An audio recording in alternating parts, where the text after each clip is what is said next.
ને અનુસરતા આપના પિતાશ્રી તેમના દિવ્ય જીવનથી પથરાયેલા પ્રેમાર વિશાળ સુખી સામ્રાજ્યમાં સ્વજનોને અંધાર્યા મૂકી સ્વર્ગે સિધાવેલ છે, જે દુઃખદ છે.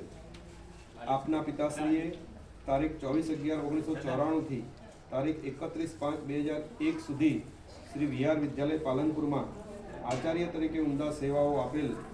તે દરમિયાન તેમનો સ્નેહાર અને નિર્મળ સ્વભાવ, મૃદુભાષી, સાદગી, જિજ્ઞાસુ તેમજ સ્ટાફ મિત્રો સાથે વીઆર વિદ્યાલયમાં પોતાના જીવન દુઃખની જે સૌરભમય ધુમ્મસે પ્રસરાવી હતી તે ક્યારેય વિલાશે નહીં.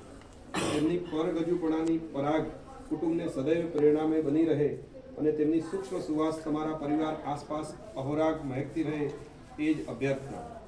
આપના પિતાશ્રીની અણધારી વિદાય અમારા સૌના કાળજા કંપાવી ગઈ. તેમજ આપના પરિવારને પરમાત્મા દુઃખ સહન કરવાની શક્તિ આપે, તેમનો નિર્મળ પવિત્ર આત્મા પ્રભુના મોક્ષધામમાં વિહરે અને પરમાત્મા ચિર શાંતિ અર્પે, તેવી પ્રભુને પ્રાર્થના સહ ભાવાત્મક શ્રદ્ધાંજલિ. ઓમ શાંતિ શાંતિ શાંતિ.